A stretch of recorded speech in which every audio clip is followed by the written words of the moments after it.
반갑습니다. 3월 25일 토요일 10분 말씀 되겠습니다. 성경 말씀은 누가복음 23장 13절에서 16절까지입니다. 빌라도가 대제사장들과 관리들과 백성을 불러 모으고 이르되 너희가 이 사람이 백성을 미혹하는 자라 하여 내게 끌고 왔도다. 보라, 내가 너희 앞에서 신문하였으되 너희가 고발하는 일에 대하여 이 사람에게 죄를 찾지 못하였고 헤롯이 또한 그렇게 하여 그를 우리에게 도로 보내었도다. 보라, 그가 행한 일에는 죽일 일이 없느니라. 그러므로 때려서 놓겠노라. 아멘. 자, 빌라도는 예수님을 신문하여 죄를 찾지 못하고 결국 갈릴리 지역을 관할하는 헤롯 분봉왕에게 보내졌지만은 헤롯 또한 여러 가지 말로 물었으나 대답이 없자 업신여기며 예수님을 다시 빌라도에게 넘겼습니다. 다시 예수님을 인계받았던 빌라도는 대제사장들과 관리들과 백성들을 불러 모아놓고 말을 했습니다. 이 예수가 백성들을 미혹하는 자라 해서 내게 끌고 왔지만은 내가 신문에 보는데 너희가 고발하는 일에 대하여 이 사람이 어떤 잘못을 저질렀다는 증거도 없고 또 잘못이 없다. 그래서 사형이 아니라 그냥 때려서 보내겠다. 죽일 일이 없다. 때려서 놓겠다. 이렇게 빌라도가 최종 판결을 하려고 하였습니다. 참 예수 그리스도가 믿지 않는 빌라도의 입장에서도 아무런 죽일 그런 죄가 발견되지를 못했습니다. 그런데도 불구하고 왜 하나님을 경외하며 메시아를 기다린다는 승직자의 무리들이 오히려 예수님을 대환영하고 예수를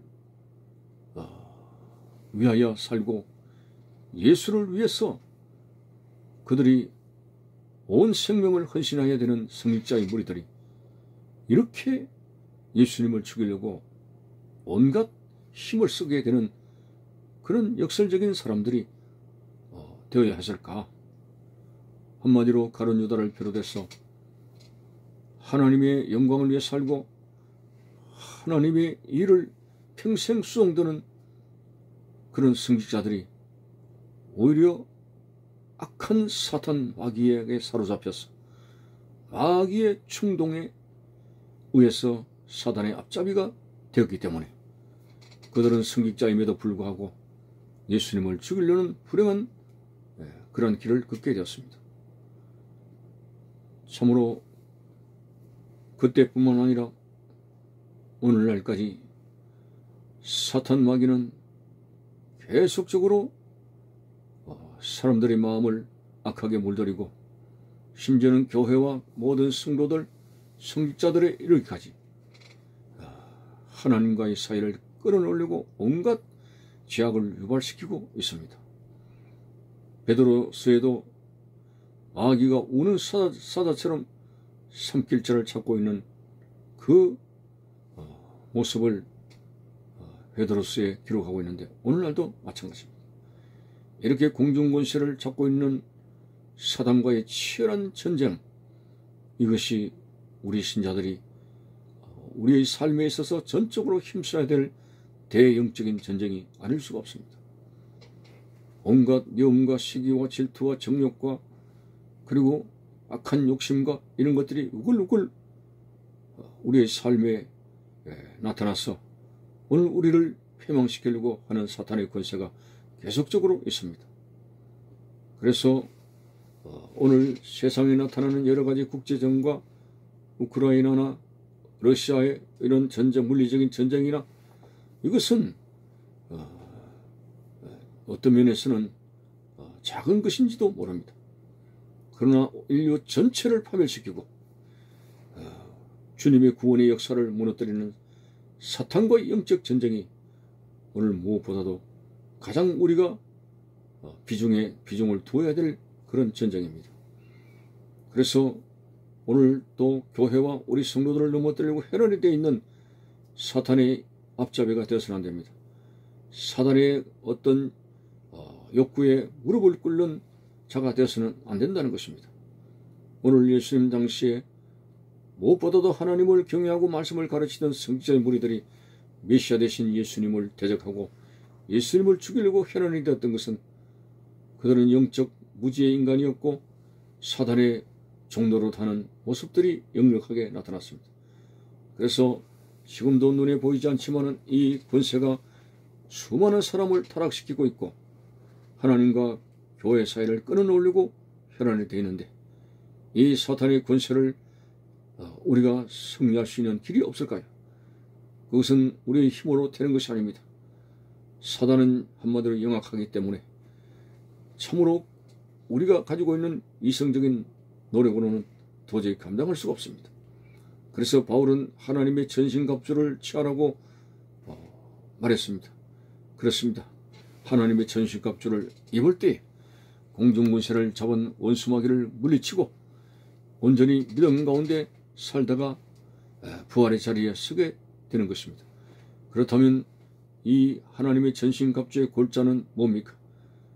진리의 허리띠, 그리고 평화의 복음의 신발, 의의 흉배, 그리고 구원의 투구, 성령의 칼, 믿음의 방패, 이런 것들을 열거할 수가 있는데 이것을 하나의 골자로 말씀드린다면 사탄을 이길 수 있는 것은 하나님의 말씀과 성령의 검입니다. 말씀과 성령, 이것으로 무장되어야만이 사탄의 세력을 이길 수가 있습니다.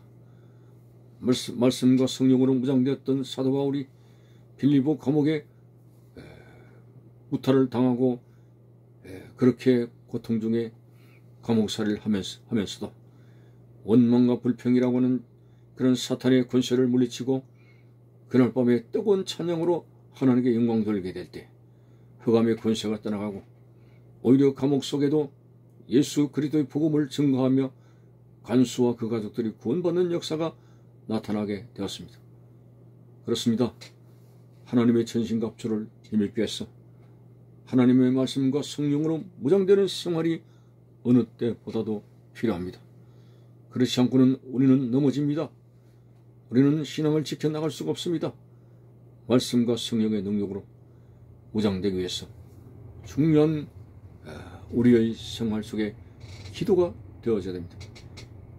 기도할 때에 하나님의 말씀이 우리의 가슴에 뜨겁습니다. 말씀과 성령의 뜨거운 역사가 우리의 영 속에 일어나게 되고 우리의 삶은 성령의 능력으로 인도받는 삶이 되어집니다만 그러나 말씀과 성령의 역사를 떠날 때에 우리는 육의 타락한 욕심에 사로잡히게 되고 어떤 범죄를 저질릴지 우리의 삶은 위태롭지 않을 수가 없습니다.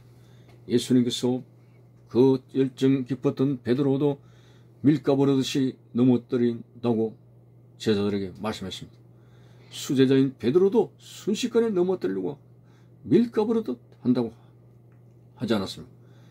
그와 마찬가지로 원수마귀는 오늘 우리의 신앙을 넘어뜨리려고 합니다.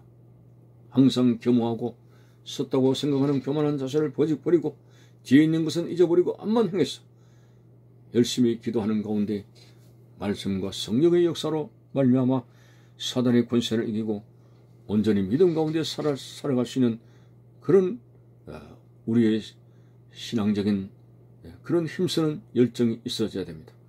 오늘 본문에 빌라도가 때려서 놓겠나라 했지만은 오히려 성직자들이 예수를 죽여야 된다고 계속적으로 고발하고 힘을 써서 무리들을 선동하는 이 악한 어처구니 없는 행동을 보게 됩니다. 예수를 죽이는 일이 바로 성직자들에 의해서 하나님을 경외한다는 사람에 의해서 되어졌다는 것이 정말 어떤 면에서는 아이러니컬한 일이 아닐 수가 없습니다. 오늘도 악한 것이 교회와 그리고 성도들을 통해서 일어난다면 얼마나 불행한 일입니까? 반드시 영적인 그러한 영안이 열려서 무엇이 옳고 그런가인가, 어떤 것이 하나님의 뜻이고 아닌가 분명히 분별하면서 하나님 말씀 가운데 바로 서서 사탄의 권세를 완전히 물리치고 오늘도 믿음으로 승리하는 하루가 되시기를 바라는 것입니다. 감사합니다.